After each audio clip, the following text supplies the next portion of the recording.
जय हिंद दोस्तों, आप सभी का हमारे YouTube चैनल विद्यालय एजुकेशन में स्वागत है। मैं सचिन आज आप सभी के लिए बीपीएससी टीआरई एग्जाम 3.0 और टीआरई 4.0 एग्जाम जो आपका होने वाला है उसके लिए साइंस की क्लास लेकर आए हैं। जो एसएसटी वाले होंगे उनका भी साइंस के क्वेश्चन उनमें भी पूछे जाते हैं और जो मैथ वाले होंगे मैथ में भी साइंस के क्वेश्चन पूछे जाते हैं। ये जो है एसएसटी और मैथ दोनों के लिए इंपॉर्टेंट है और 1 to 5 में भी साइंस की पूछी जाती है, तो 1 to 5 के लिए भी ये क्लास बहुत ही इंपॉर्टेंट है। सभी लोग जो है क्लास को अंत तक जरूर देखिएगा और क्लास को कंप्लीट देखिएगा और बताइएगा कि आज की क्लास कैसी लगी। आज की कंप्लीट क्लास जो है एनसीईआरटी के महत्वपूर्ण क्वेश्चन है और इनका पूरा सॉल्यूशन भी है। प्रत्येक क्वेश्चन का सॉल्यूशन भी साथ में करवाएंगे ताकि क्वेश्चन के बारे में आपको सही से नॉलेज हो जाए। चलिए शुरू करते हैं आज के इस क्लास में। ये जो है आपकी साइंस की क्लास होने वाली है और इसमें जो है महत्वपूर्ण प्रश्नोत्तरी आज के क्लास के कंप्लीट करेंगे। इसी क्लास का पहला प्रश्न है, धान की फसल है, रबी की फसल है, खरीफ की फसल है, जायद की है या कावाखा दोनों। इसमें बताना है कि धान की फसल किस की फसल है, ये बताना है। धान की फसल कैसी फसल है, ये खरीफ की फसल है। बी ऑप्शन करेक्ट हो जाएगा। खरीफ की फसलों में कौन कौन सी फसलें आती हैं, तो धान की फसल पहली आती है धान, फिर आता है आपका धान हो जाता है खरीफ में, कपास है, बाजरा है, ये सभी जो है खरीफ की फसल के अंतर्गत आती हैं। कौन कौन सी, कपास, बाजरा, ज्वार, ये सभी जो है खरीफ की फसलें होती हैं। नेक्स्ट क्वेश्चन है, आप देख सकते हैं खरीफ फसलें धान, मक्का, कपास तथा बाजरा ये सभी खरीफ की फसलें हैं और धान के लिए तापमान 20 डिग्री सेंटीग्रेड से 30 डिग्री सेंटीग्रेड तक का होना चाहिए। 100 सेंटीमीटर वर्षा वाली इसकी आवश्यकता होती है। जहां पर 100 सेंटीमीटर से अधिक वर्षा होती है वहां पर ये बहुत अच्छी तरह से होता है। क्वेश्चन नंबर सेकंड, चना की फसल है, खरीफ, रबी, जायद, इनमें से कोई नहीं। तो चना की फसल रबी की फसल के अंतर्गत आता है, बी ऑप्शन करेक्ट हो जाएगा। रबी फसलें कौन कौन सी होती है, तो चना, सरसों, मटर, गेहूं आदि जो है भारत विश्व में चना उत्पादक में प्रथम स्थान पर है, ये भी आप याद रख सकते हैं। रबी फसलें चना, सरसों, मटर और गेहूं होती हैं और चना के उत्पादन में विश्व में जो है भारत का प्रथम स्थान है। तथा राज्यों में प्रथम स्थान पर मध्य प्रदेश और दूसरे स्थान पर महाराष्ट्र है, ये भी आप याद रखेंगे कि पहले स्थान पर राज्यों में मध्य प्रदेश सबसे अधिक चने का उत्पादन करता है और दूसरे नंबर पर महाराष्ट्र आता है। क्वेश्चन नंबर 3, उर्वरक हैं, कार्बनिक पदार्थ हैं, अकार्बनिक लवण है, कावा खा दोनों, इनमें से कोई नहीं। कावा का मतलब ए और बी है यहाँ पे, तो कार्बनिक पदार्थ और अकार्बनिक लवण ये दोनों मिलकर के उर्वरक का निर्माण करते हैं, सी ऑप्शन करेक्ट हो जाएगा।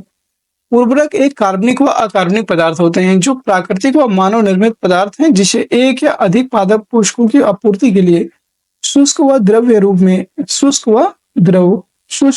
रूप में मिट्टी में मिलाया जाता है। अगला क्वेश्चन है क्वेश्चन नंबर 4, खरपतवार हटाने को कहते हैं जुताई, सिंचाई, निराई, कटाई। तो खरपतवार जब हम हटाते हैं तो उसे क्या कहते हैं, उसे कहते हैं निराई। आपने सुना होगा गांव में कि निराई गुड़ाई करना है, मतलब कि जो फसल है उसके फसल में जो है जो फसल होती है आपकी उसमें जो भी घास उगाती है एक्स्ट्रा और जो खरपतवार होते हैं उनको हटाने को ही निराई कहते हैं। खरपतवार हटाने को निराई कहते हैं। इससे जो है जल, पोषक, जगह और प्रकाश की स्पर्धा कर फसल की वृद्धि पर प्रभाव डालते हैं। इसका सही समय पुष्पण एवं बीज बनने से पहले होता है। ये क्वेश्चन कई बार पूछा गया है कि हमें जो है निराई कब करना चाहिए, अर्थात पौधों से खरपतवार को कब हटाना चाहिए। तो पौधों में पुष्प और बीज आने से पहले या बनने से पहले हमें निराई गुड़ाई कर लेना चाहिए। अगला प्रश्न है क्वेश्चन नंबर 5। क्वेश्चन नंबर 5 है आपका, अनाज का भंडारण किया जाता है जूट के बोरों में, धातु के मात्रों में, कोठियों में या एफसीआई के गोदामों में, उपयुक्त सभी। अनाज का जो भंडारण है ये किया जाता है जैसे कि जूट के बोरे हो गए, धातु के मात्रा मतलब जो धातुओं के बने होते हैं ना, जैसे टंकी हो गई, मतलब विभिन्न धातुओं के जो पात्र बने होते हैं बड़े बड़े, उनमें भी स्टोर कर सकते हैं, कोठियों में स्टोर कर सकते हैं, एफसीआई गोदामों में अनाज का भंडारण किया जाता है, मतलब उपयुक्त सभी में। ये ऑप्शन यहाँ पे राइट हो जाएगा।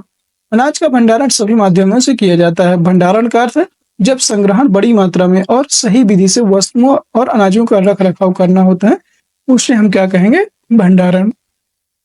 अगला क्वेश्चन है क्वेश्चन नंबर 6, ग्रामीण क्षेत्रों में यात्रा करते समय कई क्षेत्रों में लाल रंग की मिट्टी देखते हैं, मिट्टी का ऐसा रंग होने का क्या कारण है। ह्यूमस की प्रचुरता, मैग्नीशियम की उपस्थिति, नाइट्रोजन की उपस्थिति, फेरिक ऑक्साइड की प्रचुरता। याद रखेंगे, अगर मिट्टी में आयरन की मात्रा अधिक है तो उसका रंग कैसा हो जाएगा, वो देखने में लाल रंग की रहेगी। इसीलिए कहते हैं फेरिक ऑक्साइड की प्रचुरता। प्रचुर मात्रा में अगर वहां पे फेरिक ऑक्साइड है तो मिट्टी का रंग लाल दिखाई देता है। डी ऑप्शन यहाँ पे राइट हो जाएगा। ग्रामीण क्षेत्रों में यात्रा करते समय कई क्षेत्रों में लाल रंग की मिट्टी दिखाई देती है। मिट्टी का लाल रंग होने का कारण फेरिक ऑक्साइड की प्रचुरता है और यह मिट्टी पश्चिम घाट के गिरिपथ क्षेत्रों, उड़ीसा, छत्तीसगढ़ के कुछ भागों में तथा मध्य गंगा के दक्षिणी भागों में पाई जाती है। यह मिट्टी बाजरा, मूंगफली, आलू, चावल, रागी, तंबाकू तथा सब्जियों के लिए उपयोगी होती है। इस मिट्टी में नाइट्रोजन, फास्फोरस, पोटास एवं ह्यूमस की कमी पाई जाती है। ये जो लाल मिट्टी होती है इसमें इन सभी की कमी पाई जाती है। अगला क्वेश्चन है क्वेश्चन नंबर 7।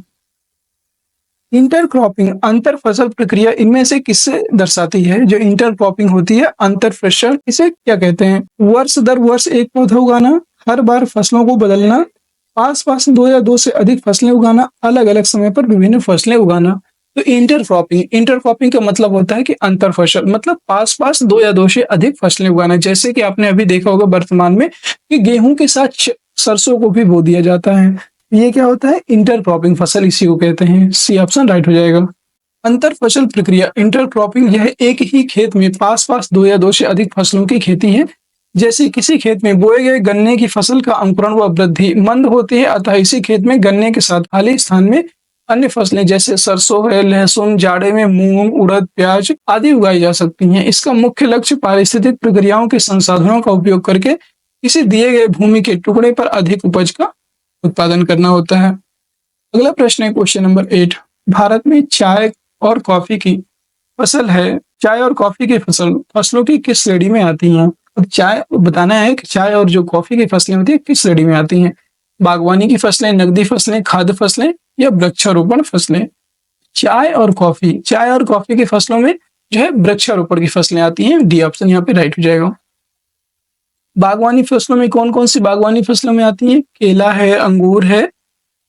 डी ऑप्शन इसका राइट हो जाएगा। आप यहाँ पे देख सकते हैं भारत की प्रमुख फसलें जैसे बागवानी फसलों में आते हैं केला, अंगूर, आलू, प्याज, इलायची, अदरक, हल्दी, ये सभी बागवानी फसलें हैं। नकदी फसलों की बात करेंगे, बहुत बार नकदी फसलों के बारे में पूछता है एग्जाम में, तो याद रखेंगे जूट, कपास, गन्ना, संतरा, आम, कोको इत्यादि, ये कैसी फसलें हैं? ये जो है नकदी फसलें होती हैं। खाद्य फसलें, आपकी जो खाने व योग्य फसलें होती हैं उनमें से गेहूं, जौ, धान, मक्का, दालें, ये सभी खाद्य फसलों के अंतर्गत आती हैं। अगला प्रश्न है क्वेश्चन नंबर 9 है मीठी क्रांति, स्वीट रेवोल्यूशन, इनमें से किसे उत्पादन से संबंधित है? गन्ना, शहद, चीनी, गुड़। याद रखेंगे शहद, जो आपकी शहद होती है, हनी होती है, हनी के उत्पादन से संबंधित है मीठी क्रांति, sweet revolution. B option right हो जाएगा। मीठी क्रांति का संबंध शहद उत्पादन से है और इसका उद्देश्य शहद के उत्पाद की वैज्ञानिक पद्धति द्वारा किसानों की आय में इजाफा करना है। अगला प्रश्न है क्वेश्चन नंबर 10। काली मिट्टी के बारे में इनमें से कौन सा कथन सही है? यह मिट्टी के सभी प्रकारों में सबसे कम उपजाऊ होती है। कौन सा कथन सही है? तो ये तो गलत है, सबसे कम नहीं, अच्छी उपजाऊ होती है।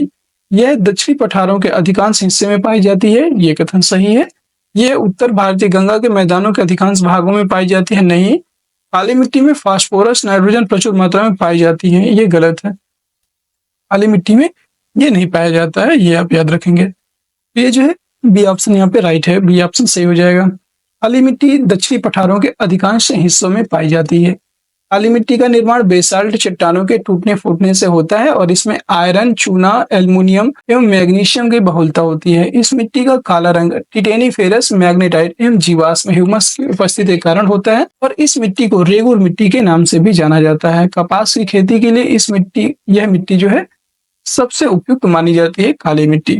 अगला प्रश्न है क्वेश्चन नंबर 11 देखेंगे। कर्तन व दहन कृषि प्रणाली को भारत के किस राज्य में वेबर के रूप में जाना जाता है? कर्तन व दहन जो कृषि प्रणाली है ये बताना है। मध्य प्रदेश, झारखंड, आंध्र प्रदेश, राजस्थान। तो कर्तन व दहन मतलब काटना और जलाना, ये प्रणाली को भारत के किस राज्य में वेबर के रूप में जाना जाता है? ये है मध्य प्रदेश। ये ऑप्शन यहाँ पे राइट हो जाएगा। कर्तन एवं दहन प्रणाली एक प्रकार की स्थानांतरणीय कृषि प्रणाली है। किसान पेड़ों और झाड़ियों को काटकर व उनको जलाकर जमीन को साफ करते हैं और उस जमीन पर खेती का कार्य करते हैं। इस प्रकार की कृषि में खाद का इस्तेमाल नहीं किया जाता तथा जमीन के अनउपजाऊ होने पर वह जमीन छोड़कर दूसरी जगह की जमीन पर यही पेड़ों व झाड़ियों के कर्तन व दहन की प्रक्रिया अपनाकर खेती की जाती है। इस प्रकार की खेती को असम में झूम कृषि मतलब झूम कल्टीवेशन, जैसे कि पेड़ों को जंगलों को काट करके कृषि योग्य भूमि बनाना, उस पर कुछ टाइम तक खेती करना, इसके बाद फिर उसे छोड़ देना, इसे झूम कृषि कहते हैं असम वाले क्षेत्र में। उड़ीसा व आंध्र प्रदेश में इसे पोड़ू कहते हैं, पोड़ू, और मध्य प्रदेश में इसे बेवर व केरल में पोनम कहा जाता है। हर जगह पर इसके नाम अलग अलग हैं, आपको याद भी रखना है। उड़ीसा और आंध्र प्रदेश में पोडू का नाम दिया गया है, मध्य प्रदेश में बेवर, केरल में पोनम और आसाम में झूम कृषि का नाम देते हैं। अगला प्रश्न है क्वेश्चन नंबर 12, समोच्च जुताई क्या है? समोच्च जुताई, ये सभी क्वेश्चन इंपॉर्टेंट है, एनसीईआरटी के प्रश्न है। आप इससे पहले बहुत कम ही ऐसे प्रश्न देखे होंगे, क्योंकि ये सब एनसीईआरटी में अगर पूछे जाते हैं तभी आप देखेंगे, वरना ये सब एनसीईआरटी के नए क्वेश्चन होते हैं। समोच्च जुताई क्या है? समोच्च रेखाओं के साथ ढालू भूमि पर जुताई करना ही समोच्च जुताई कहलाता है। ये ऑप्शन यहाँ पे राइट हो जाएगा। समोच्च जुताई समोच्च रेखाओं के साथ ढालू भूमि पर जुताई एवं भूमि के क्षरण को रोकने के लिए की जाने वाली कृषि तकनीकी है, जिसमें भूमि की बुआई, जुताई, भूपरिष्करण और खरपतवार नियंत्रण करना शामिल है। 13 नंबर क्वेश्चन है, विटीकल्चर के द्वारा निम्न में से किस भारतीय राज्य में सर्वाधिक उत्पादन होता है? उत्तर प्रदेश, महाराष्ट्र, जम्मू कश्मीर, बिहार। याद रखेंगे विटीकल्चर, विटीकल्चर जो है ये अंगूरों के उत्पादन के लिए प्रसिद्ध, मतलब एक प्रकार की क्रांति होती है विटीकल्चर। अंगूरों को जो मतलब अंगूर की खेती जहां होती है उसे हम विटीकल्चर कहते हैं, और ये महाराष्ट्र में सर्वाधिक उत्पादन होता है। बी ऑप्शन करेक्ट हो जाएगा। विटीकल्चर के द्वारा महाराष्ट्र में सर्वाधिक उत्पादन होता है। और द्राक्षा कृषि, द्राक्षा मतलब होता है अंगूर, ये संस्कृत वर्ड है द्राक्षा। द्राक्षा कृषि यानी कि विटीकल्चर अंगूर से संबंधित उद्यान विज्ञान की शाखा है, और इसमें अंगूरों की बुआई, पोषण, देखरेख और फल उत्पादन का अध्ययन किया जाता है। क्वेश्चन नंबर 14 है कि डैश के अलावा निम्नलिखित में से सभी खरीफ फसलें हैं। ये बताना है कि इनमें से किसके अलावा सभी की सभी खरीफ फसलें। अभी आपको बताया था खरीफ फसलें कौन कौन सी होती हैं। तो खरीफ फसलों में धान, बाजरा, जौ, धान हो गया, बाजरा हो गया, रागी हो गया, मक्का हो गया, ये सभी खरीफ की फसलें हैं।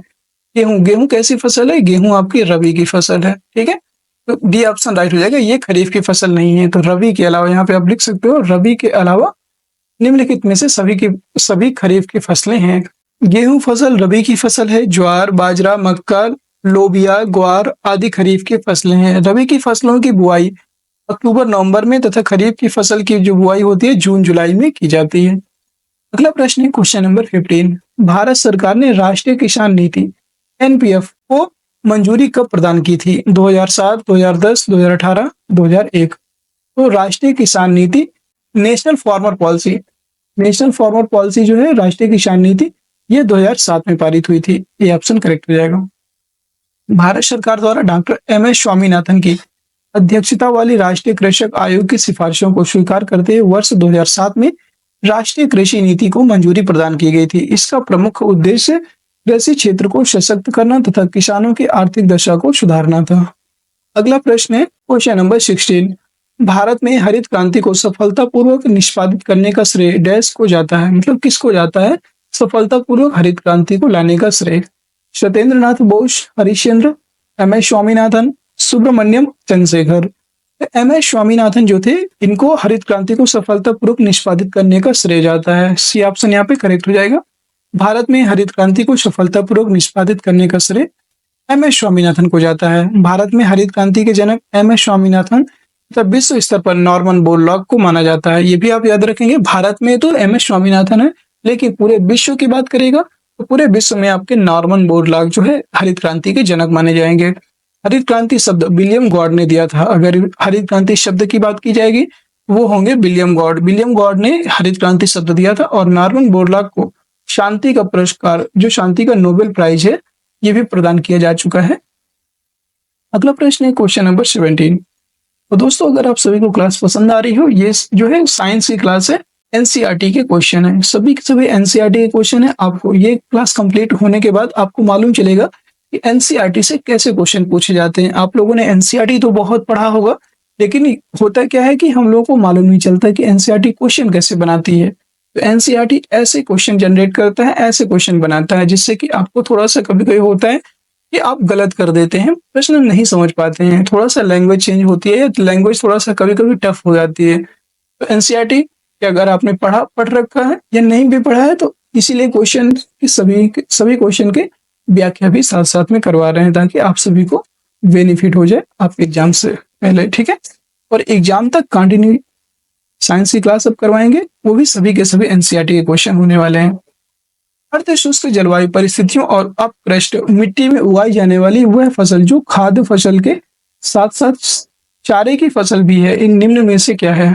ज्वार, बाजरा, मक्का, गेहूं। तो याद रखेंगे इसमें जो है मक्का आपकी जो है अर्ध शुष्क जलवायु परिस्थितियों और अपकृष्ट मिट्टी में उगाई जाने वाली फसल है, जिसका जो है खाद्य फसल के साथ साथ चारे में भी प्रयोग किया जाता है। सी ऑप्शन करेक्ट हो जाएगा। मक्का का वनस्पतिक नाम है जी मायाज इसका जो है वास्तविक वनस्पतिक नाम है, और यह एक प्रमुख खाद्य फसल है जो मोटे अनाजों की श्रेणी में आता है। भारत के अधिकांश मैदानी भागों से लेकर पहाड़ी क्षेत्रों तक मक्का सफलतापूर्वक उगाया जाता है, और इसे सभी प्रकार की मिट्टियों में उगाया जा सकता है। मक्का उत्पादन के लिए 20 डिग्री से 30 डिग्री सेंटीग्रेड तापमान तथा 60 डिग्री से 120 सेंटीमीटर तक वर्षा की आवश्यकता होती है। इसे वर्ष भर उगाया जा सकता है, और मक्के का प्रयोग खाद्य फसल के साथ साथ पशुओं के चारे के रूप में भी प्रयोग किया जाता है।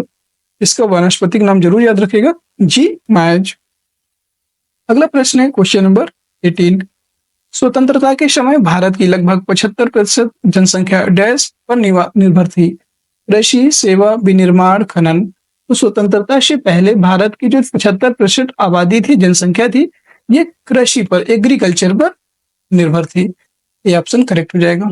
स्वतंत्रता के समय भारत की लगभग 75% जनसंख्या कृषि पर निर्भर थी, और कृषि ने ग्रामीण अर्थव्यवस्था में एक केंद्रीय भूमिका निभाई। भारत में अधिकांश कृषि पद्धतियां निर्वाह खेती की प्रमुख विशेषता थी, और जहां किसान मुख्य रूप से अपने परिवारों और स्थानीय समुदायों की जरूरतों को पूरा करने के लिए फसल उगाते थे। अगला क्वेश्चन है क्वेश्चन नंबर 19। निम्नलिखित में से कौन सा तिलहन रबी फसल और खरीफ फसल दोनों में उगाया जाता है? कौन सा जो तिलहन है ये रबी फसल और खरीफ फसल दोनों में उगाया जाता है? अलसी, मूंगफली, सरसों, अरंडी का बीज। याद रखेंगे, अरंडी के जो बीज होते हैं ये रबी की फसल और खरीफ फसल दोनों में उगाया जा सकता है। डी ऑप्शन राइट हो जाएगा। भारत में देश के उत्तरी और आंतरिक भागों में 3 अलग अलग मौसम है, खरीफ, रबी और जायद। अतः चावल, मक्का, रागी, ज्वार, मूंगफली भारत के दक्षिणी राज्यों में खरीफ और रबी दोनों मौसमों में उगाई जाती है। अरंडी के बीज को खरीफ और रबी दोनों में उगाया जा सकता है, ये याद रखेंगे। इसका राइट आंसर अरंडी का बीज हो जाएगा। नेक्स्ट क्वेश्चन है क्वेश्चन नंबर 20। निम्न में से कौन से राज्य में अरेबिका कॉफी का उत्पादन किया जाता है? Arabica coffee. असम, उत्तराखंड, पश्चिम बंगाल, कर्नाटक। कौन सा ऐसा राज्य है जहां पर अरेबिका कॉफी का उत्पादन किया जाता है? ये राज्य है आपका भारत, विश्व का 6ठा सबसे बड़ा कॉफी उत्पादक देश है, और काफी मुख्य रूप से प्राकृतिक छाया में उगाई जाती है, ये आपको पता होना चाहिए, ठीक है। और भारत में कॉफी की 2 किस्में उगाई जाती हैं, अरेबिका और रोबेस्टा। कर्नाटक में भारत की कुल कॉफी उत्पादन का 70% का उत्पादन किया जाता है कर्नाटक में। कौन कौन सी 2 यहाँ पे प्रमुख किस्में हैं? याद रखिएगा, अरेबिका और रोबस्टा। नेक्स्ट क्वेश्चन है क्वेश्चन नंबर 21। दिए गए विकल्पों में से डैश सिंचाई की एक विधि है? नहर, दोहरी फसल लेना, जुताई, सीढ़ीदार खेती। सिंचाई की एक विधि कौन सी है? तो नहर सिंचाई होती है, और जुताई तो जोतना होता है, दोहरी फसल लेना, सीढ़ीदार खेती ये खेती के लिए होती है। नहर एक प्रकार की सिंचाई की एक विधि है, ये ऑप्शन करेक्ट हो जाएगा। नहर सिंचाई की एक विधि है, और नहर एक कृत्रिम चैनल है जिसका निर्माण सिंचाई के लिए खेतों तक पानी ले जाने के लिए किया जाता है। अगला प्रश्न है क्वेश्चन नंबर 22। विषम का चयन करें। संकेत, कृषि प्रक्रियाएं, छिड़काव, बुआई, जोतना। तो ये सभी जो है इसके कृषि प्रक्रियाओं से संबंधित संकेत बताना है। तो कृषि प्रक्रिया में छिड़काव होता है, बुआई होती है, जोतना होता है, लेकिन खाना नहीं होता है। तो ये जो है इसमें सबसे अलग है, बी ऑप्शन राइट हो जाएगा। छिड़काव, बुआई, जोतना तीनों कृषि से संबंधित प्रक्रियाएं हैं, जबकि खाना एक अन्य प्रक्रिया है, अतः खाना सबसे अलग है। अगला प्रश्न है क्वेश्चन नंबर 23। निम्नलिखित में से कौन सी वस्तु गन्ने से प्राप्त नहीं होती है? गुड़ रस, चीनी, खांडसारी, शहद। आप सभी को पता है शहद, शहद जो है गन्ने से प्राप्त नहीं होती है। ये डी ऑप्शन राइट हो जाएगा। शहद किससे प्राप्त होता है? शहद जो है मधुमक्खी से प्राप्त होती है। गन्ना का वनस्पतिक नाम स्कैरम ऑफिसिनेरम, स्कैरम ऑफिसिनेरम है और यह विश्व का एक प्रमुख नकदी फसल है। गन्ने से गुड़ रस, चीनी, खांडसारी, मिश्री आदि प्राप्त होते हैं। शहद मधुमक्खी के छत्ते से प्राप्त किया जाता है। 24 नंबर प्रश्न है कि डैश की स्थापना 1963 में बीज उत्पादन के क्षेत्र में जिम्मेदारी के लिए विशेष रूप से एच वाई वी बीजों के मूल भंडार के लिए की गई थी।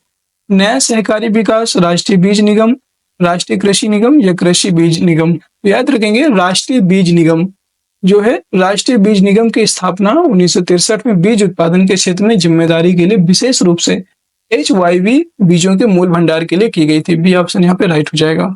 अगला प्रश्न है 25। निम्नलिखित में से कौन सा एक प्रमुख गेहूं उत्पादक राज्य नहीं है? पंजाब, उत्तर प्रदेश, गोवा, हरियाणा। यहाँ पे हरियाणा तो है आपका, हरियाणा है, उत्तर प्रदेश है, पंजाब है। गोवा जो है आपका गेहूं उत्पादक राज्य प्रमुख रूप से नहीं है। सी ऑप्शन राइट हो जाएगा। भारत में परंपरागत रूप से गेहूं की खेती मुख्यतः उत्तरी भागों में होती है। उत्तर प्रदेश, पंजाब, हरियाणा, राजस्थान, मध्य प्रदेश, गुजरात और बिहार प्रमुख गेहूं उत्पादक राज्य हैं और गोवा गेहूं उत्पादक राज्य नहीं है। अगला प्रश्न है क्वेश्चन नंबर 26। निम्नलिखित में से किस कारण से खेती की काटो और जलाओ, स्लैश और बर्न विधि अपनाई जाती है? मिट्टी की उर्वरता को कम करने के लिए? नहीं। क्षेत्र को जल्दी से खाली करने के लिए? ये भी नहीं। मिट्टी की उर्वरता को पुनः पूर्ति करने के लिए? ये सही है। प्रदूषण उत्पन्न करने के लिए? ये गलत है। सी ऑप्शन यहाँ पे करेक्ट हो जाएगा। कर्तन दहन प्रणाली अर्थात काटना और दहन जलाना, काटना और जलाना ये कर्तन दहन प्रणाली कृषि की स्थानांतरणशील पद्धति है और इसमें किसान जमीन के टुकड़े साफ करके उन पर अपने परिवार के भरण पोषण के लिए अनाज व अन्य फसलें उगाते हैं। यह पद्धति मृदा की उर्वरता को पुनः प्राप्त करने के लिए अपनाई जाती है। अगला प्रश्न है 27। निम्नलिखित में से कौन सा राज्य बांस ड्रिप सिंचाई तंत्र का उपयोग करता है? सिक्किम, मेघालय, असम, त्रिपुरा। बांस ड्रिप सिंचाई तंत्र का जो प्रयोग करता है राज्य है मेघालय। डी ऑप्शन करेक्ट हो जाएगा।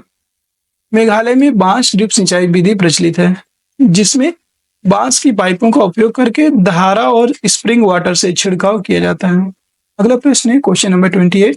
निम्नलिखित में से कौन सा भारत में ग्रीष्मकालीन फसल का मौसम है? रबी, जायद, खरीफ, वर्षा ऋतु। तो याद रखिएगा जो जायद की फसलें होती है वो गर्मी के मौसम में बोई जाती हैं। कब बोई जाती हैं?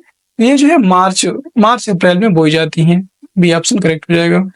जायद की फसल ग्रीष्म ऋतु की फसल होती है और इसकी बुआई मार्च में और कटाई जुलाई में होती है। इसके अंतर्गत मौसमी फल, सब्जियां, चारा फसलें आदि आती हैं। 29 नंबर प्रश्न है, इसका उपयोग बोरा, चटाई, रस्सी, सूतकालीन और अन्य कलाकृतियां बनाने में किया जाता है। यह किस फसल की बात हो रही है? देखिए ये आप समझ गए होंगे क्वेश्चन पढ़ के। ये जो है एनसीईआरटी से ही क्वेश्चन बना हुआ है। तो इसका उपयोग क्या है? जूट है, केला है, ताड़ है, नारियल है। तो आप सभी को पता है जूट का जो प्रयोग होता है, जूट के बोरे बनते हैं, चटाई बनती है, रस्सी बनती है, सूत काटते हैं और अन्य कलाकृतियां भी बनाते हैं। तो ये ऑप्शन यहाँ पे करेक्ट हो जाएगा। जूट एक रेशेदार फसल है जिसका उपयोग बोरा, चटाई, रस्सी, सूतकालीन तथा अन्य कलाकृतियों को बनाने में उपयोग किया जाता है। Question number 30। कृषि में गाय के गोबर का उपयोग डैश के रूप में किया जाता है? जैविक उर्वरक, अपशिष्ट पदार्थ, अजैविक उर्वरक, रासायनिक उर्वरक। जो आपका गाय का गोबर होता है उसका उपयोग जैविक उर्वरक के रूप में किया जाता है। ये ऑप्शन यहाँ पे राइट हो जाएगा।